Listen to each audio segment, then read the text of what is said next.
Galates 3:9. Abagalatiya 3:9. De sorte que ceux qui croient sont bénis avec Abraham le croyant. nuko abiringira kwizera bahanwa umugisha na Aburahamu wizeraga. Amen. Voilà, ça veut dire c'est une vérité incontournable. Nukuvuga ngo nukuri udashobora guca ku ruhande. Qui est chrétien ici? Ninde w'umukristo hano? Parce que ton père est chrétien? Kubera ko se papa wawe ari umukristo? Ou ta mère? Cyangwa se mama wawe? Ou ta tante? Cyangwa se Ou ta grand-mère? cyangwa senge cyangwa nyogokuru? Ou parce que tu appartiens à telle église? Cyangwa se kuko uba muri iri torero? Non! Hoya. Tu savais pourquoi tu es chrétien? Ukwiye kumenya impamvu uri umukristo. C'est dommage parce qu'il y a des gens qui sont dans les églises mais qui ne sont pas chrétiens. Birababaje ko hari abantu bari mu matorero ariko batari abakristo. Parce qu'ils ne savent pas le fondement de la vie chrétienne. Kuko batazi urufatiro rw'ubuzima bwa gikristo. Wewe uko mkristo kwa ajili gani? Ese wowe uri umukristo kubwiye mpamvu? Kwa sababu familia yako ni wa Kristo? Ese nuko umuryango wari abakristo? Ama marafiki zako ni wa Kristo? Cyangwa se inshuti zawe ari abakristo? Ama unaingia katika kanisa la Kikristo? Cyangwa se winjira mu itorero rya gikristo? Ama unafanya kazi ndani ya kanisa? Cyangwa se wenda ukora umurimo mu itorero? Tout ça, ça n'a rien à voir avec être chrétien. Ibyo byose ntaho bihuriye no kuba umukristo. Vous comprenez? Murabyumva? Hein? Donc ici Dieu nous dit, rero hano Imana irabitubwira, il faut que cela s'inscrive dans nos neurones. Rero bikwiye kwiyandika mu bwonko bwacu. Ça veut dire, kuvuga ngo tu n'as pas droit à la bénédiction de Dieu nta burenganzira ufite ku mugisha w'Imana si niba tu ne crois pas de la même manière qu'Abraham a cru. Utizera mu buryo Abrahamu yizeye. Parce que nous sommes bénis en vertu de ce que Dieu a dit à Abraham. Kuko duhabwa umugisha bitewe n'ivyo Imana yabwiye Abrahamu. Dieu vient kuvuga ngo ngimana yanjye ngo biki? No. Nta mana eshatu zibaho. Imana rurema yakuremye wowe. Yahisemo inzira yo kuguha umugisha binyuze mu mugabo yitwa Abraham, bigasozwa muri Kristo yitwa urubyaro rwa Abraham. Ça c'est très important. Rero ibyo ni ingenzi cyane. Gusenga Imana ni kimwe, ariko kumenya iki Imana yivuzeho cyo ni kindi. Dans la vie déjà, rien du tout. Rien ne bouge. Ubuzima bw'abantu ugasanga nta gihinduka. Ce que Dieu a dit est très loin. Ibyo Imana yavuze ugasanga babiri kure. De ce que leur vie représente. Ou de ce que l'on voit dans leur vie. Ugasanga bihabanye n'ibyo tubona mu buzima bwacu. Parce que les gens n'ont pas compris. Kuko abantu batasobanukiwe. Vous savez, le nom Dieu, murabizi izina Imana, c'est un terme générique. Ni izina rusange. Si tu dis mon Dieu, uramutse uvuze ngo Imana yanjye, et tu t'arrêtes là, ugahagarariraho, tu es encore dans le flou. Ubukiri mu rujijo. Tu n'as pas encore exprimé de quel Dieu il s'agit. Ubutarasobanura ni yihe Mana ivugwa. Parce qu'il y a différents dieux. Kuko hari Imana zitandukanye. Toi-même tu peux être Dieu pour toi-même. Nawe ushobora kwihindukira Imana ubwawe. Par exemple, quelqu'un qui a confiance à sa caboche. Urugero umuntu wiringira ubwenge bwe. Il est Dieu pour lui-même. Nukuvuga ngo yihindukiwe Imana ubwe. Celui qui fait confiance à ses richesses. Nukuvuga ngo umuntu wenda wiringira ubutunzi bwe. Ses richesses deviennent Dieu. Nukuvuga ngo ubwo butunzi bumuhindukira Imana ye. Celui qui vante son travail. Wenda umuntu wirata umurimo we. Ce travail devient Dieu. Akazi ke gahinduka Imana ye. Celui qui met sa confiance dans son mari extraordinaire entre guillemets. Umuntu wiringira umugabo w'igitangaza mu dukubo. Son mari devient Dieu. Uwo mugabo amuhindukira Imana. Ou sa femme devient Dieu. Cyangwa se uwo mugore akamuhindukira Imana. Tu peux aimer tes vaches plus que tout. Ushobora gukunda inka zawe kurusha ibindi byose. Jusqu'à sacrifier ta mère. Kugezaho utamba nyoko kubyara. Ces vaches deviennent quoi? Rero izo nka zihinduka iki? Des dieux qu'on appelle les idoles. Zihinduka Imana zitwa bigirwamana. Donc le nom Dieu c'est un terme générique. Rero ijambo Imana ni ijambo rusange. C'est pourquoi Dieu s'est révélé. Niyo mpamvu Imana yihishuye. Pour se différencier avec ses faux dieux. Kugira ngo yitandukanye n'ibyo bigirwamana. Unaelewa? amen. Mungu amejifunua Imana yarihishuye ili ijitofautishe na miungu, kugira ngo yitandukanye n'ibigirwamana. na kama haujafika level hiyo ya revelation, Rero iyo utaragera kuri urwo rwego rwo guhishurirwa, wewe ungali unaabudu miungu, wowe ubukiramya ibigirwamana, ingawa unajidanganya nubwo waba wibeshya ya kwamba unamwabudu Mungu. ko uramya Imana nzima. Nani anaelewa? Nindo byumva ibyo ngibyo. Ogopa Biblia. Tinya Biblia. Inachokisema ni kweli. Ibyo ivuga byose ni ukuri. Biblia ikisema ukifanya hivi utabarikiwa. Biblia nivuga ngo nukora ibi uzahabwa umugisha. Ni kweli utabarikiwa. Ni ukuri uzawuhabwa. Unanisikia? Muranyumva? Usikine Biblia. Rero ntukine na Biblia. Ikisema ukifanya hivi utalaniwa. Nivuga ngo nukora ibi uzavumwa. Utalaniwa kweli. Uzavumwa koko. Kwa sababu Mungu yuko ndani ya neno lake. Kuko Imana iri mu ijambo ryayo. Tu peux jamais dissocier Dieu et sa parole. Rushaho na rimwe gutandukanya Imana n'ijambo ryayo. Qui a compris? Ninde wabyumvise? Acha tuingie ndani sasa. None reka twinjire. Haya maneno ni kweli. Rero iri jambo ni ukuri ili wanaoamini ngo abizera wabarikiwe na Ibrahimu baba wa imani. bahanwa umugisha na Aburahamu wizeraga. Ça veut dire il y a ce chemin-là Nukuvuga ngo hari urwo rugendo par lequel Dieu amène la bénédiction dans ta vie. Imana icamo itanga umugisha mu buzima bwawe. Donc Abraham a été béni Nukuvuga ngo Aburahamu yahawe umugisha sur base de sa foi. ku rufatiro rwo kwizera kwe. Alors ce soir, Rero uyu mugoroba nous voulons essayer d'étudier et de voir, d'analyser la nature de la foi d'Abraham. tugiye kugerageza kwiga no gusesengura kwizera kwa Aburahamu. Mimi nataka kabisa nibarikiwe kama Ibrahim. Ndashaka nukuri mpabwe umugisha nka Aburahamu. Nani nataka na yeye? Ninde ushaka umugisha nk'uwo? Hein? Si Abraham Niba Aburahamu a été béni yarahawe umugisha suite à sa foi que Dieu a agréée, bivuye ku kwizera kwe Imana yashimye, alors il faut étudier cette nature, la nature de cette foi. rero dukwiye kumenya kamero kuko kwizera yari afite. Comprenez? Murabyumva? Amen. Amen. Et on ne va pas chercher les explications ailleurs. Kandi ntabwo ibisobanuro tubishakira ahandi. Nous allons interroger la Bible. Turaza kubaza Bibiliya. Toujours la Bible. Buri gihe Bibiliya. Revenir à la Bible. Kugaruka kuri Bibiliya. Interrogeons Jacques Reka tubaze Yakobo qui a parlé de cette foi wavuze kuri uko kwizera du père des croyants Abraham. kuri sogokuruza wabizera Aburahamu. On va interroger Jacques. Reka tubaze Yakobo. Alléluia. Hallelujah. Jacques. Hein? Yakobo Chapitre 2. ibice bibiri. Lisons depuis le verset 14 Usome kuva ku murongo wa 14 jusqu'au verset 26. kugera ku murongo wa 26. mbese bene data Mbese byavura iki niba umuntu avuga yuko afite kwizera byavura iki niba umuntu avuga ko afite kwizera nyamara akaba ari nta mirimo akora? bene uko kwizera kwabasha kumukiza? cyangwa se hagera mwene data w'umugabo cyangwa w'umugore wambaye ubusa kandi akaba abuze ibyo kurya by'iminsi yose, maze umwe muri mwe akamubwira ati genda amahoro ususuruke uhage, ariko ntimumuhe ibyo umubiri ukennye, byavura iki? uko niko no kwizera iyo kudafite imirimo ahubwo kuri konyine kuba gupfuye. ahari umuntu yazavuga ati weho ufite kwizera njyewe mfite imirimo.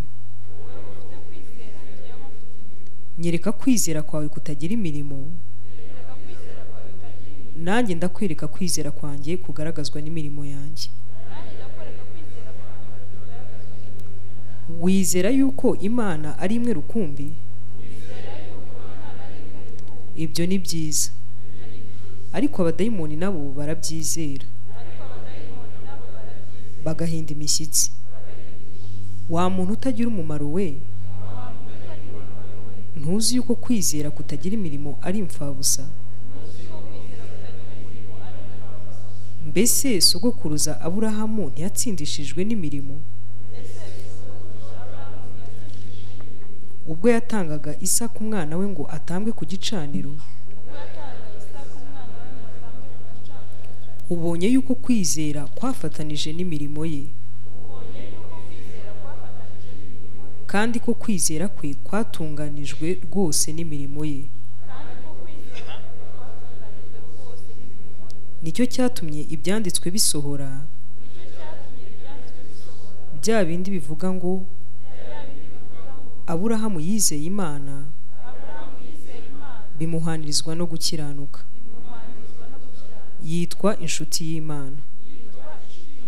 Mubonye yuko umuntu atsindishirizwa n'imirimo, adatsindishirizwa no kwizera gusa. Dore na Marayo Rahabu, mbese ntiyatsindishijwe n'imirimo ubwo yacumbikiraga za ntumwa, akaziyobora indi nzira? Nuko rero nk'uko umubiri udafite umwuka uba upfuye, niko no kwizera kudafite imirimo kumeze kuba gupfuye. Amen. Donc ici nous voyons la nature de la foi d'Abraham. aha rero turabona akamero ko kwizera kwa Aburahamu. Et si nous voulons être bénis avec Abraham le croyant, kandi niba dushaka guhabwa umugisha na Aburahamu wizeraga, nous devons avoir le même type de foi dukwiye kugira akamero ko kwizera nk'ako yari afite, qui a animé cet homme. kabaga muri uwo mugabo. Abraham a cru, Aburahamu yarizeye, mais sa foi s'est exprimée par les œuvres. ariko kwizera kwe kwagaragariye mu mirimo. Alors, quand tu regardes beaucoup de chrétiens, Rero iyo urebye abakristo benshi, ils sont très pauvres en matière d'œuvres. usanga ari abakene ku bijyanye n'imirimo. Ils ont une foi seulement qui est sur la bouche, Bafite kwizera gusa kuri ku munwa, mais il n'y a pas de démonstration au niveau des œuvres. ariko nta kibigaragaza ku bijyanye n'imirimo. Parce que si tu as cru, Kuko niba warizeye, il faut que cela soit incarné dans les œuvres. ibyo bikwiye kugaragarira mu mirimo. Il faut servir Dieu. Ukwiye gukorera Imana. Pas seulement j'aime Dieu, Ntabwo ari ukuvuga gusa ngo nkunda Imana, il faut le manifester dans tes œuvres. ahubwo ukwiye no kubigaragaza mu mirimo yawe. Alors si Abraham Rero niba Aburahamu avait dit je crois yaravuze ngo ndizera, et que ça s'arrêtait là, bigahagarira aho ngaho, il n'aurait pas eu cette bénédiction. ntabwo yari kugira no mugisha. La première bénédiction, Umugisha wa mbere c'est qu'il a eu la faveur de Dieu. nuko yagize igikundiro Et cy'Imana, quand la faveur de Dieu est venue sur lui, kandi igikundiro cy'Imana igihe cyazaga kuri we, alors cette faveur a fait qu'il soit grand. icyo gikundiro cyatumye ahinduka igihangange, Cette faveur a fait que les Cananéens le craignent. cyatumye abanyakanani bamutinya. Cette faveur a fait que Abraham posséda toutes les richesses. Icyo gikundiro cyatumye Aburahamu agira ubutunzi bwose, Parce que la faveur de Dieu élève. kuko igikundiro cy'Imana kirazamura, La faveur de Dieu protège. igikundiro cy'Imana kirarinda, La faveur de Dieu te met dans la sécurité de Dieu. igikundiro cy'Imana kigushyira mu mutekano w'Imana. Alléluia. Haleluya. Donc il n'a pas dit seulement j'aime Rero l'Éternel. ntabwo yavuze gusa ngo nkunda Uwiteka. Non. Hoya. Il n'a pas dit seulement oui je crains l'Éternel. Ntabwo yavuze gusa ngo ntinya Imana. Il a exprimé sa foi dans les œuvres. Yagaragaje kwizera kwe mu mirimo ye. Nous voyons l'œuvre d'obéissance. Turabona umurimo wo kubaha Imana, Kwa sababu imani yake kuko kwizera kwe ilifanya ati amri ya Mungu ya kumtoa Isaka. kwatumye yubaha itegeko ry'Imana yo gutamba Isaka. Un homme de foi, Umuntu rero wo kwizera il marche dans l'obéissance de Dieu. agendera mu kubaha Imana, Parce qu'il sait que Dieu kuko abazi ko Imana a toutes les solutions possibles. ifite ibisubizo byose bishoboka, Même s'il t'amène sur un terrain impossible. nubwo yakugeza aho wowe ubona bidashoboka, Mais c'est un Dieu de l'impossible. ariko ni Imana y'ibidashoboka. La Bible dit, Bibiliya iravuga ngo Abraham, Aburahamu quand il a offert Isaac igihe yatambaga Isaka dans son fort intérieur, muri we, il a dit ceci. yaravuze ngo, Il n'a pas dit à quelqu'un d'autre. ntabwo yabibwiye undi muntu, Il a dit en lui. yarabyibwiye ubwe Lorsqu'il monta le mont Morija igihe yazamukaga umusozi Moriya pour aller sacrifier Isaac, kugira ngo ajye gutamba Isaka selon l'ordre de son Dieu, nk'uko Imana yari il s'est yabitegetse. dit dans son cœur, Yaravuze mu mutima we ce Dieu, ngo iyo Mana je Je sais qu'il ne peut pas se dédire. ndabizi ko idashobora Il kwivuguruza ne peut pas trahir ce qu'il a dit. ntabwo ishobora kwihindukiza mu byo Il a dit yavuze c'est en celui-ci yaravuze ngo ni muri uyu où Dieu accomplira ses promesses. aho imana izasohoza amasezerano Ce n'est yayo pas en Ismaël. ntabwo ari muri ishimayeli Alors s'il me demande de le sacrifier, rero nibimbwiye ngo mutambe certainement ce Dieu nta kabuza a y'imana la puissance de le ifite ressusciter. imbaraga zo kumuzura C'est ça qui a fortifié sa foi. nicyo cyahaye imbaraga kwizera kwe C'est ça la nature de la foi d'Abraham. rero ako niko kamere ko kwizera kwa aburahamu Il a cru que le Dieu qu'il a appelé yizeye ko imana yamuhamagaye depuis la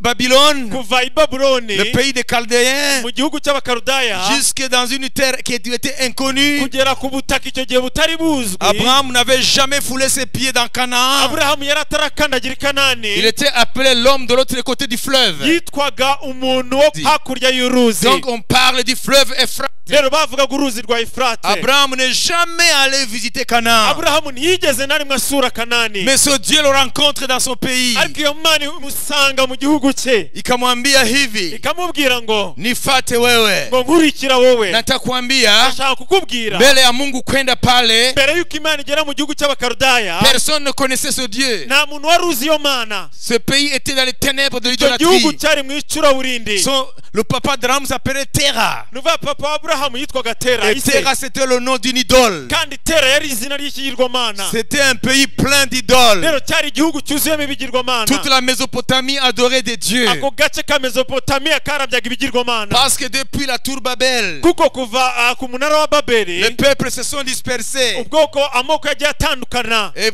partout où ils allaient, aha ahantu hose bageraga ils se forgeaient leur propre Dieu. biremeraga ikigirwamana cyabo Personne ne connaissait le véritable Dieu. nta muntu wari uzi imana nyakuri Le Dieu là qui était dans Éden iriya mana yari muri edeni et qui avait parlé à Adam et Ève. ikabwira adamu na eva Il était devenu inconnu. yari yarahindutse imana itazwi Des générations qui ont suivi. urungano rwakomeje Même gukurikira si à l'époque d'Enoch, nubwo mu gihe cya enoshi ils ont invoqué Dieu, bahamagaye imana hein, mais ils ne connaissaient pas Dieu. bambaje imana ariko ntabwo bari bayizi Parce que la chute a fait que les hommes s'éloignent de plus en plus de Dieu. kuko kugwa kwatumye abantu bahunga imana Et voilà, Dieu va en Irak nuko rero imana ijya muri irake et cherche un homme qui s'appelle Abraham ishaka umuntu witwaga aburahamu dans la maison de Terah. mu nzu y'uwitwaga tera Il dit, suis-moi. iramubwira ngo nkurikira Et Abraham obtempéra. noneho aburahamu arubaha Il fait ses valises. atunganya imizigo Il ye prend sa femme Sarah. afata umugore we Il y sara a son neveu Lot qui le suit. afata na loti mwene wabo Et ils vont là où ils ne connaissaient pas. noneho ajya aho atarazi La foi t'amène là où tu ne connais pas. kwizera kukujyana aho utazi La foi t'amène dans des circonstances impossibles. kwizera kugucisha mu bintu bidashoboka La foi te fait faire des choses qui sont